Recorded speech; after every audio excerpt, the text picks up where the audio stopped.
Welcome to Stories of Chazal. This is the final installation in regards to the stories of the Queen of Shiva,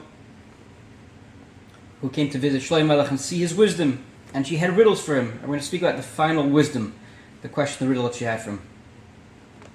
Or at least the test. Basically, she brought in front of him two different types of people.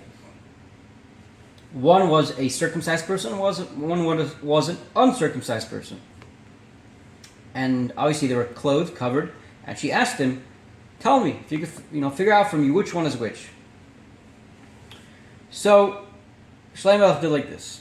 He called the Kohen Gadol, the high priest, who had the highest position in the Beis HaMikdash, in the Holy Temple,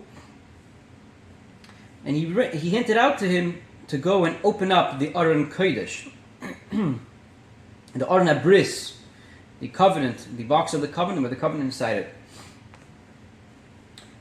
Obviously, there's a halachic question: how he was able to do that at that time, how it worked exactly. That's a discussion amongst the commentators on this story. But that's what he did. And what happened? So it says the Medrsh that the ones who were circumcised actually bowed over only half of their body, protruded only half their bodies over.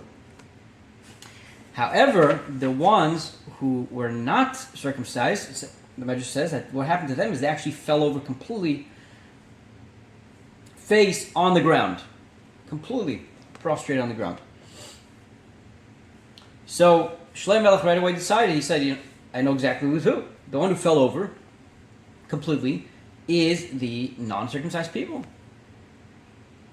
So she asked him, how do you know this? Like, how do you know that this is how they would react? That the uncircumcised would completely fall on the floor and not the circumcised. And I missed a point. The circumcised person also, the Medrash says also their face filled up with like this light to them from the glory of the Shekhinah, of the revelation, from the Aron. So anyway, so back to what we were saying. So she asked him, how did you know that this would happen? How did you know this would be the differentiation? So he told her, actually, it's from the Parsha, in Parsha's Balak, which is actually this week's Parsha.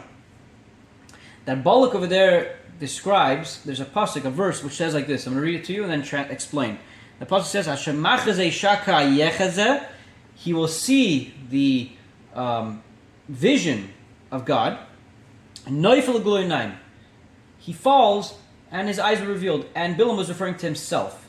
In other words, Shlomo Melech understood from there, and he says, what I understood from this pasuk is that a person who is uncircumcised, like Bilam, if they were to see the glory of God, they could only see it if they were to fall on the ground and collapse. And that's what happened to Bilam as well. So he says, that's exactly what happened here. And he says, if you don't agree with that proof, with my understanding of the verse, he says, I have another verse which implies this idea. It's a verse of Eiv. When Eiv was talking to his friends, right, when they're trying to calm him down, so over there the verse says, I'm going to read it to you and then explain. The verse over there says, he tells his friends, Gam li levav kemeichem, I also have a heart like you. I don't fall, literally means I don't fall from you. Shlomo Melech says it could also mean I don't fall like you. In other words,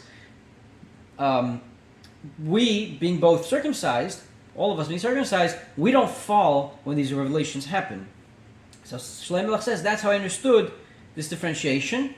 How I understood that from the Pesukim is lead up to Shlomo Melech, and he says that was my cheshbon, that was my calculation. So the queen of Shiva, she was quite astounded, and she obviously, she couldn't stop praising Shlomo Melech. But that is the story. If you want to know more details, and also in regards to the halachic question about how he's able to open the Aron, comment. We'll try to get back to you as soon as possible.